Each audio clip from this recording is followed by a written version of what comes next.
سلام به همگی، امیدوارم که حالتون خوب باشه. من حسین هستم و به قسمت پنجم از سری آموزش‌های جاوا اسکریپت خوش اومدید.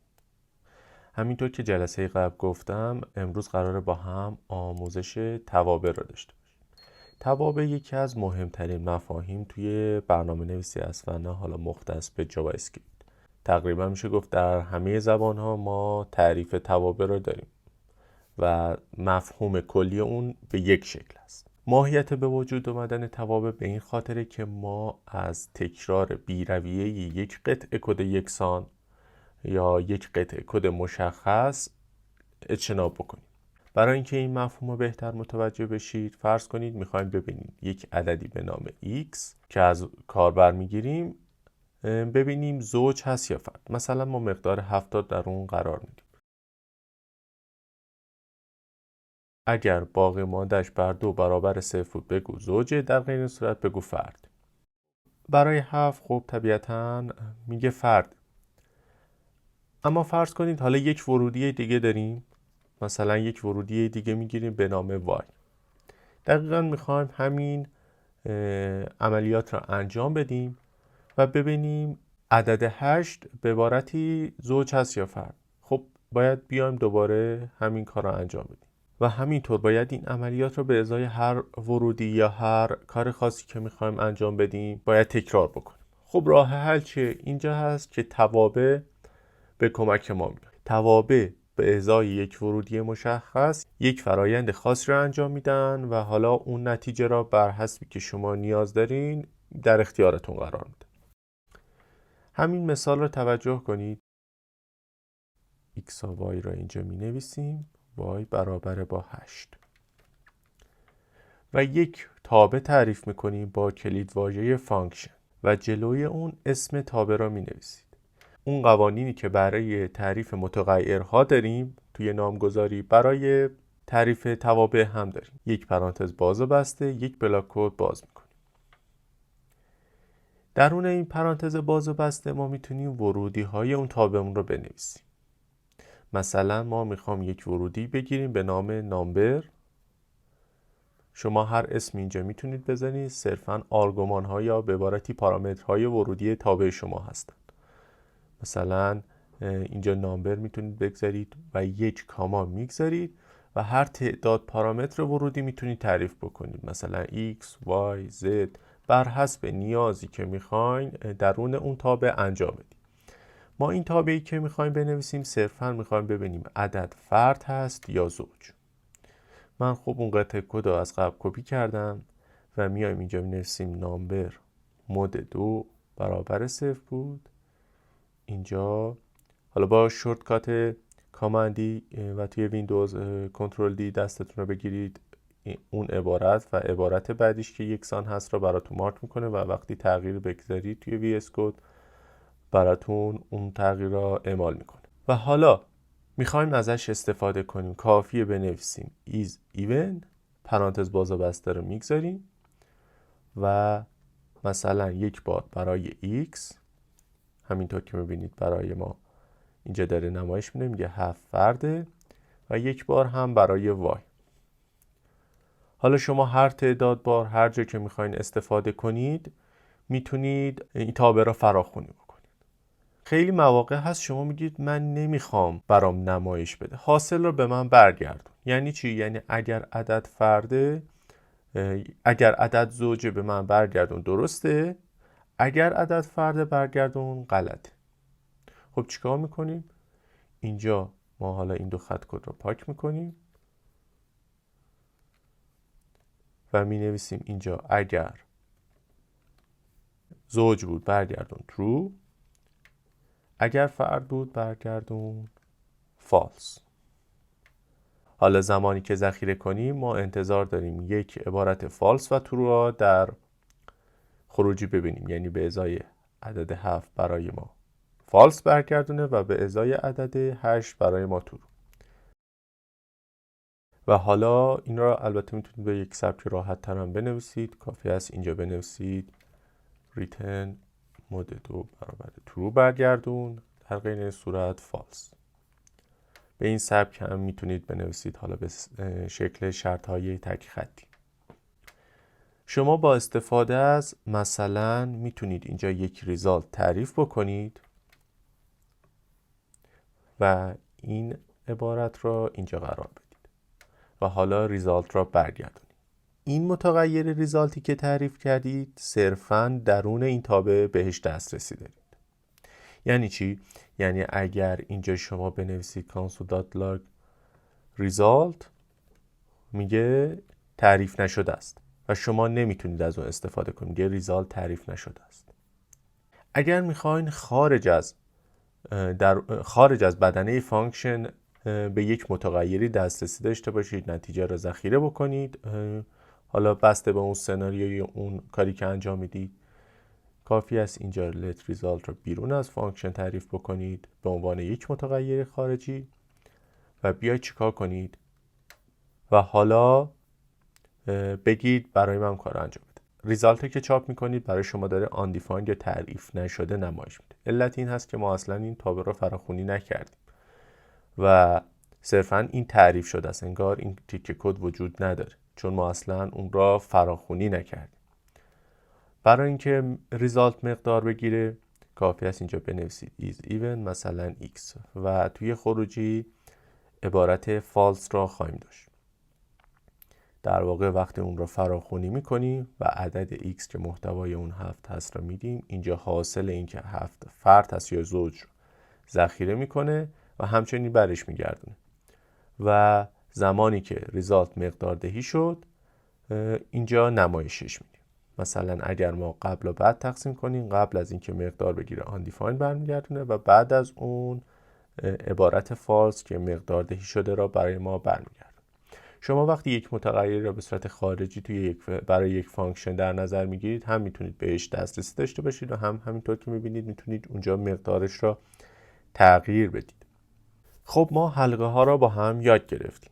بیاین یک تابعی بنویسیم که توان را برامون حساب بکنه.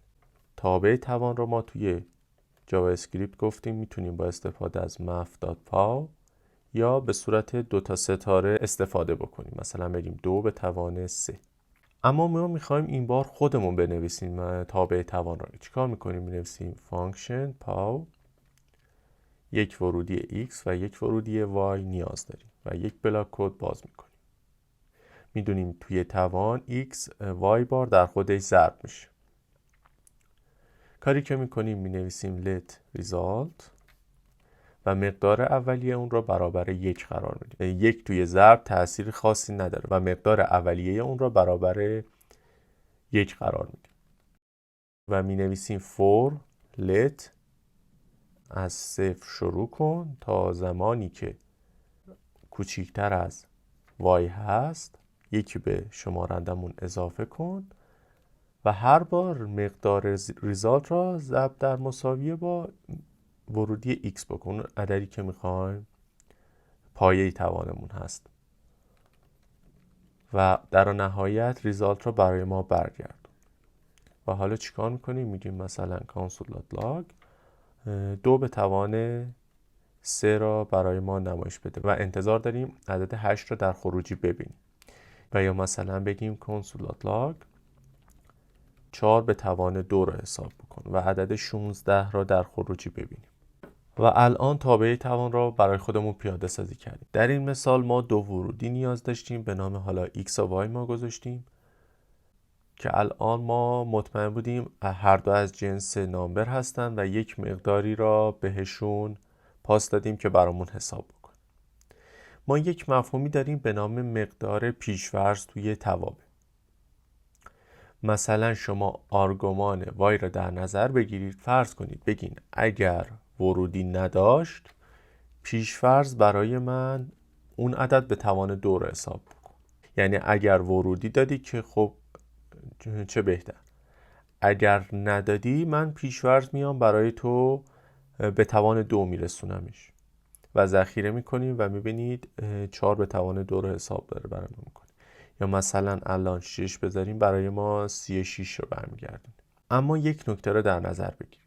توی مقادیر پیش‌فرض اگر مقدار مثلا دوم، سوم ضروری بود و مقادیر قبل اون آپشنال بود باید به عبارتی یک جور دیگه رفتار بکنید. اگر مثلا اینجا 1 گذاشتید، مثلا اینجا بگذارید چی؟ نال یا undefined مثلا به توان، حالا اینجا بنویسیم 2 که معلوم باشه، مثلا بنویسیم 2 به توان 4. الان اگر بخواین پیش‌فرض مقدار اولیه را به صورت به اصطلاح آپشنالش کنید، باید در نظر بگیرید که اینجوری نمیتونید رفتار بکنید که مقدار اول رو بهش ندید و باید یک پارامتر ورودی برای اون در نظر بگیرید تا تابع بتونه براتون اجرا بکنه. مثلا الان اگر ذخیره بکنید خطا میگیره، یا الان 4 صرفا بهش بدید، این 4 رو برای 2 در نظر میگیره، برای وای در نظر نمیگیره و الان سیو کنید و باز هم نتیجه مطلوبی نمیگیریم. چرا؟ چون وای undefined این حلقه اصلا اجرا نمیشه. برای این کار کافی است بنویسید undefined مثلا 4، یا مثلا اینجا شرط بگذارید بگید اگر به عبارتی x مساوی با نال بود یا x مساوی با undefined بود، حالا چه استریکت ایکوالیتی برای این مورد قرار بدید چه به صورت حالا ایکوال معمولی. حالا ما جفتش رو به صورت تساوی معمولی قرار میدیم و می نویسید مثلا x رو 2 بگذار. حالا اینجا اگر نال هم بگذارید، برای شما پیش‌فرض عدد 2 رو برای x میذاره. در واقع شما وقتی اینجا مقداردهی اولیه انجام میدید، این شرط معادل وقتی است که این کار رو انجام میدید، یعنی خود تابع پیش‌فرض براتون چک میکنه اگر مقداری نداشته باشه یا به تعبیری undefined باشه، بیاد برای شما یک مقدار خاص که اینجا با 2 گذاشتید اینجا میاد براتون قرار میده. حالا اگر خواستید مثلا نال هم قبول بکنه، به همین سبک میتونید عمل بکنید. در این تابع ما انتظار داریم که یک عدد برای ما برگرده. اگر هیچی بر نگردونید، ما مفهومی داریم به نام void، یعنی هیچی تابع شما بر نمیگرد. وقتی تابع شما هیچی بر نگردونه، پیش‌فرض مقدار void در نظر میگیره. void یعنی هیچی بر نمیگرد توی اون تابع. اما گاهی اوقات به عبارتی شما مثلا میگید چی؟ حالا توی یک مثال دیگه این رو داشته باشیم که بهتر متوجه شیم. فرض کنید میخواین یک تابعی بنویسید که اون شخص، اون فرد آیا مثلا صلاحیت سنی اون کار رو داره یا خیر. مثلا میخواد برای گواهینامه اقدام بکنه، باید یک سن خاصی رو داشته باشه. ما یک تابعی می‌نویسیم به نام has required age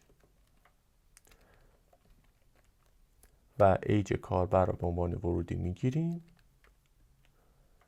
و میگیم اگر سن اون بزرگتر از مساوی با 18 بود برگردون true. در غیر این صورت مثلا بگو console.log you are not old enough، مثلا شما سن مورد نیاز ندارید، سنتون به اندازه کافی نیست. یک همچین چیزی نمایش بده. حالا مثلا این تابع رو که فراخونی بکنیم، عدد 16 رو بنویسیم، برای ما you are not old enough رو برمیگرد. حالا اگر 18 یا مقادیر بالاتری برگردونیم، داره برای ما true رو برمیگردونه، ولی خب ما چیزی نمایش نمیدیم. حالا اگر ما بگیم تایپ اون خروجی رو برای ما برگردون، میبینید بولین برمیگردونه. حالا اگر مثلا 16 بگذارید، مقدار undefined برمیگرده. در واقع ما یک تابعی داریم که 2 انتظار برای خروجی اون داریم، یعنی یک با یا میتونه بولین باشه یا میتونه یک چیز دیگه باشه و نتیجه قطعی نداره. حالا بیاین یک مثال کمی پیچیده تر، مثال ریاضی پیچیده تر با هم حل بکنیم و الان میخوایم تابعی بنویسیم که به ازای یک ورودی خاص تمام اعداد اول ما قبل اون رو برای ما نمایش بده. چیکار میکنیم؟ نویسیم فانکشن prime numbers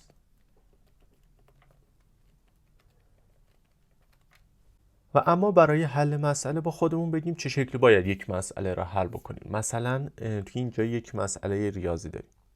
خب ما میگیم یک عدد اوله. خب ما میگیم یک عدد اول چه ویژگی داره؟ به جز یک و خودش بر هیچ عددی بخش پذیر نیست. یعنی من باید چک بکنم یک عدد به اعداد قبل از خودش بخش پذیر نباشه. پس میفهمیم که یک حلقه برای این کار نیاز داریم. و از طرفی ما میگیم یک بازه رو داریم در نظر میگیم، یعنی میخوایم تمام اعداد ما قبل اون رو به دست بیاریم. پس به یک حلقه دیگه هم نیاز داریم. برای اینکه متوجه بشید، حالا مثلا عدد به ازای عدد مثلا 15 ورودی کاربر باشه، ما خب اولین عدد اول صحیح میدونیم 2، بعدش 3، بعدش 5، بعدش 7، بعدش 11 و خب 13. مثلا ما اول کار چک میکنیم، خب 2 اوله، 3 اوله. برای اینکه ببینیم 3 اوله باید عدد 2 رو هم قبل چک بکنیم. برای اینکه ببینیم 5 اول هست یا نه باید 2 3 4 برای اون چک بشه. مثلا 7 برای اینکه ببینیم اول هست باید ببینیم بر 2 3 4 5 6 بخش پذیر هست یا خیر و الی آخر. حالا میایم با هم پیاده سازیش بکنیم. ما میگیم یک ورودی از کاربر میگیریم به نام X و میگیم چی؟ تا زمانی که یک متغیری داریم به نام I کوچیکتر از X I پلاس پلاس. و الان یک حلقه درون حلقه فورمون تعریف میکنیم، میگیم for let که مشخص کنیم اون عدد مورد نظری که بهش رسیدیم اول هست یا خیر.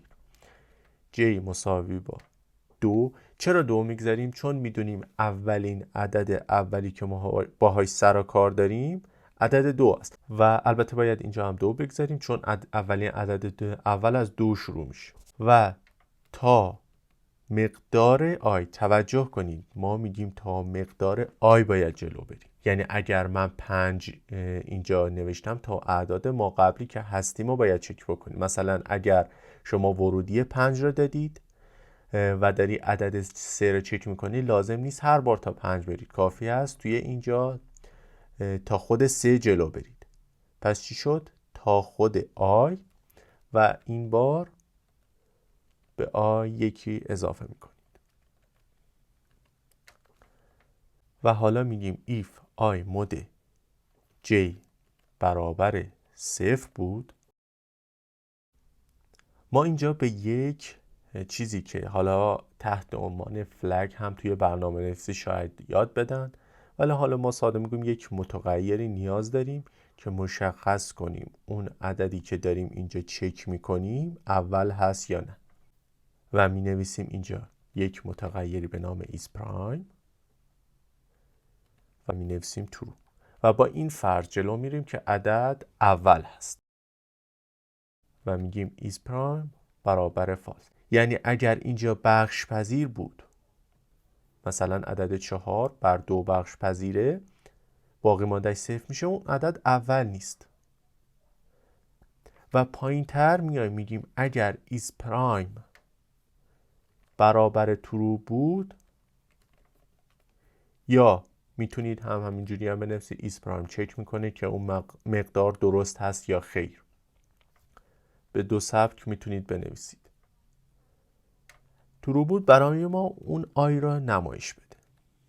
اما یک نکته را باید در نظر بگیرید. وقتی ما اینجا فهمیدیم مثلا 4 بر 2 بخش پذیره، آیا لازم هست 3 را هم چک بکنیم که ببینیم آیا بر 3 هم بخش پذیر هست؟ مسلماً خیر. میگیم با استفاده از کلید واژه بریک که توی حلقه ها یاد گرفتیم، میگیم دیگه از این حلقه بیا بیرون و ادامه نده. حالا بیاین نتیجه را با هم ببینیم. می نویسیم prime numbers، مثلا همون عدد 15 که اول کار با هم دیدیم رو می نویسیم. البته اینجا یه اشتباهی کردم، من اینجا باید بنویسم J++ و می بینید که برای ما توی خروجی نمایش میده 2 3 5 7 11 و 13 را برای ما نمایش میده. یا مثلا یک عدد دیگه، مثلا خب حالا من یک کم کنسول رو بزرگترش کنم کنسولمون رو. محیط ترمینالمون. و مثلا اگر اعداد بزرگتر مثلا 30 را قرار بدیم میبینیم که برای ما همه را نمایش میده. اینجا حالا دو مورد را بگم. مثلا ما اینجا با استفاده از به عبارتی تکنیک بریک این مسئله را حل کردیم. شما میتونید اینجا بریک استفاده نکنید، به عنوان یک شرط مجزا توی حلقتون استفاده بکنید. مثلا اینجا میتونید بریک نگذارید و اینجا بگید تا زمانی که ایز پرایم درست هست فقط ادامه بده و باز هم نتیجه یکسانی میگیرید. برای حالا حل مسائل راه حل‌های متفاوتی هست. حالا ما مسائلی که از اینجا توی این جلسه و جلسه‌های بعد حل می‌کنیم سعی کنید با روش‌های مختلف حل بکنید و خودتون رو محک بزنید. توی پیاده سازی توابع پیشنهاد میشه که سعی کنید اون تابع، اون فانکشنی که می‌نویسید اصولاً یک کار خاص را انجام بدید که حالا ممکنه بعداً شما یک جای دیگه به اون مثلا زیر عملیات نیاز داشته باشید که بتونید از همون استفاده بکنید و به اصطلاح یک تفکری هست میگه یک بار بنویس چندین بار استفاده بکن و لازم نباشه دوباره نویسی انجام بدید. مثلا ما اینجا میتونیم این تابع ایز پرایم رو توی یک فانکشن جداگونه بنویسیم و اینجا ازش استفاده بکنیم. به چه نحوی؟ نویسیم اینجا فانکشن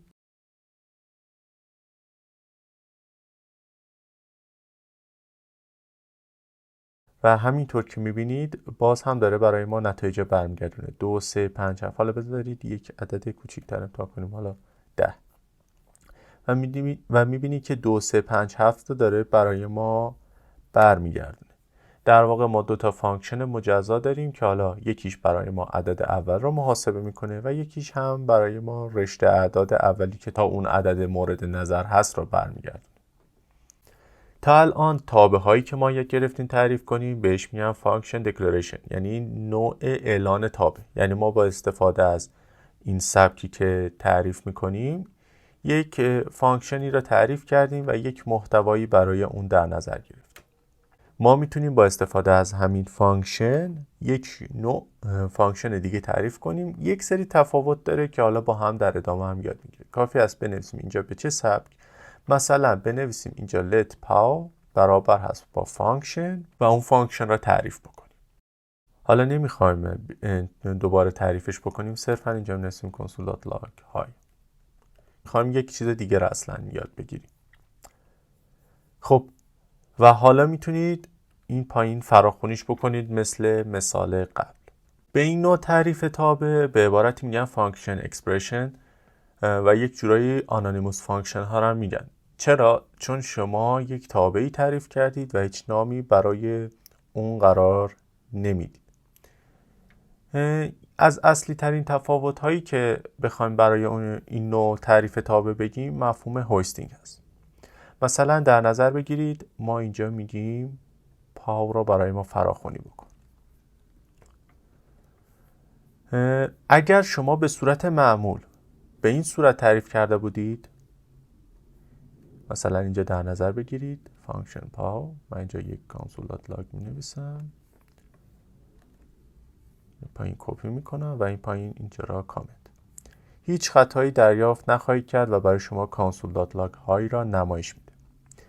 اگر مفهوم هوستینگ را از همون جلسه اول که تفاوت وریبل ها رو میگفتیم ور و لت یادتون باشه، ما یک چنین چیزی را برای تعریف فانکشن دکلریشن و اکسپرشن داریم.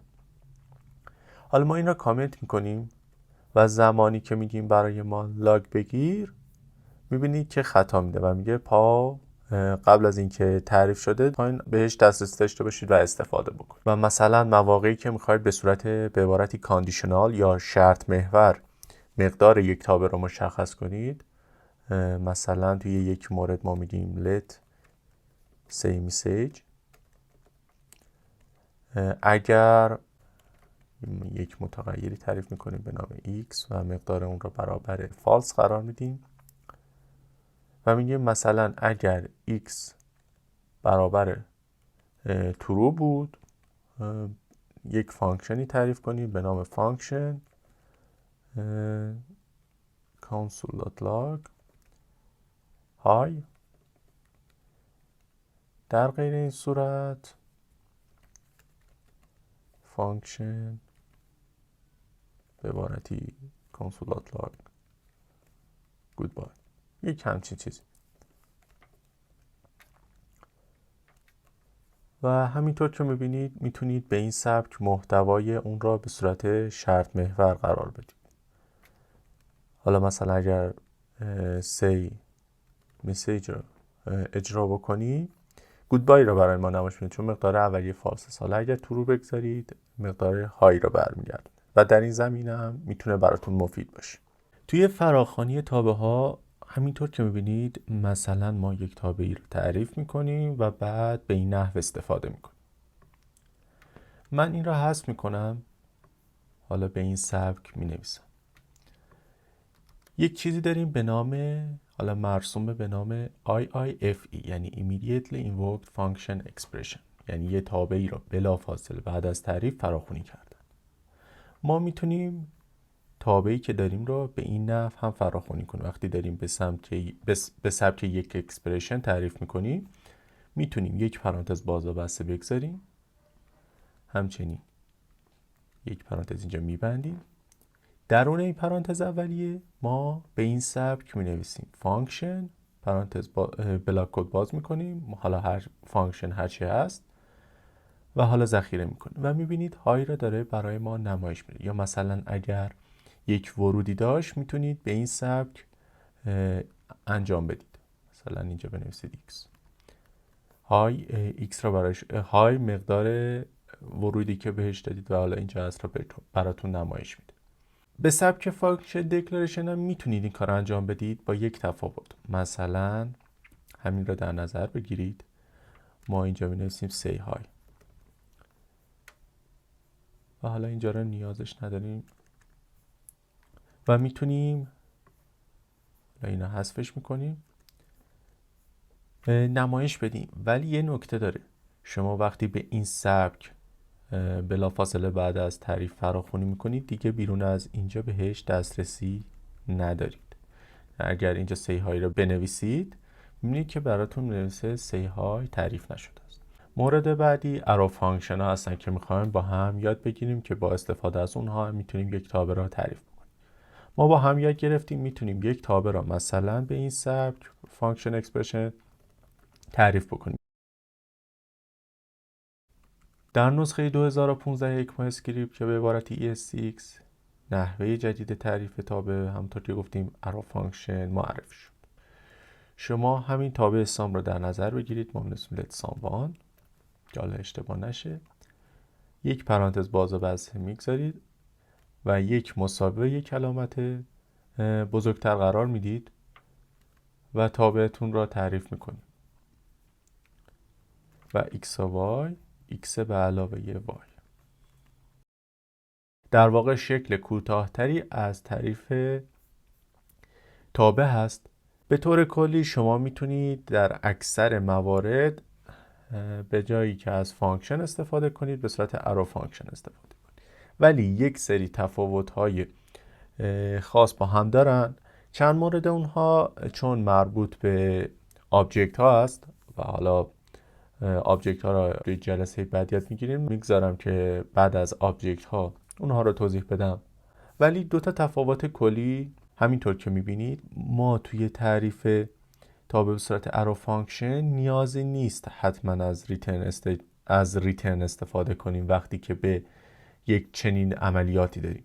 مثلا توی فانکشن شما نمیتونید به این سبک عمل کنید، بردارید این را، اصلا همچین چیز امکان پذیر نیست.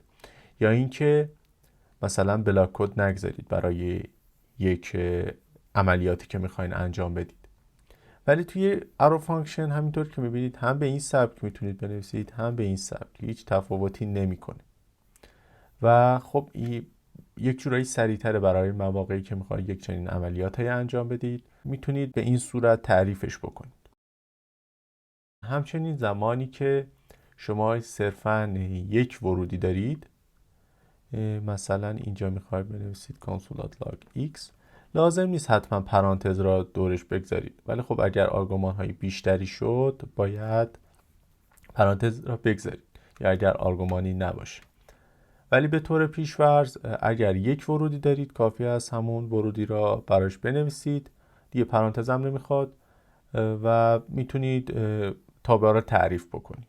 و همطور که گفتم حالا یک سری تفاوت‌های دیگه هم هست. اگر درست خاطرم باشه اشاره کردم فانکشن هم یک نوع آبجکت هست، در واقع فرست کلاس آبجکت ها حساب میشه و شما میتونید از دیس در اون استفاده بکنید. نحوه عملگر دیس توی این دوتا کمی متفاوت هست و حالا اینکه دیس چی هست و چطور استفاده میشه رو در جلسه بعدی یاد میگیریم وقتی که آبجکت ها رو گفتیم و حالا تفاوت های بیشتری که با هم دارن.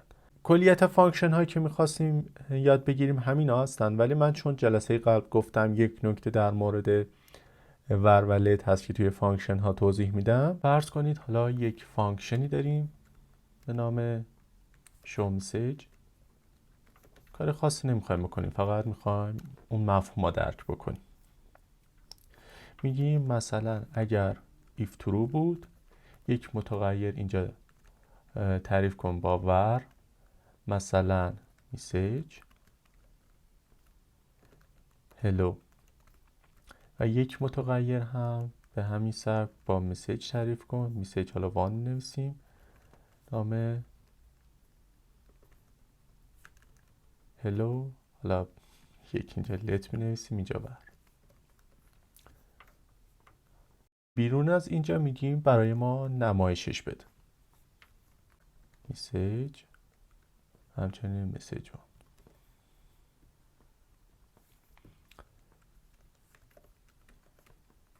و حالا که شو مسیج بزنید برای شما خطا نشون میده. چرا؟ میگه مسیج وان تعریف نشده است. حالا من اگر این رو برش دارم میبینید که بدون خطا داره برای ما نمایش میده.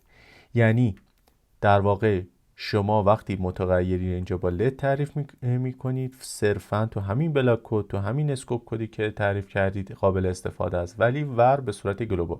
ولی حالا مثلا اگر اینجا بنویسید console.message برای شما خطا نشون میده و وقتی با ور تعریف بکنید در اون اسکوپی که بگیم حالا به اصطلاح پرنت اون هست قابل دسترسی است. مواردی که لازم بود در مورد توابع توی این جلسه بدونیم گفته شد. امیدوارم که این ویدیو براتون مفید واقع شده باشه. اگر دوست داشتید ویدیو رو لایک بکنید تا به افراد بیشتری نمایش داده بشه. همچنین عضو کانال بشید و زنگوله کنار اون رو بزنید تا به محض منتشر شدن قسمت‌های بعدی این آموزش و کلا آموزش‌های دیگه مطلع بشید. تا ویدیوی بعدی خدا یار نگهدارتون باشه.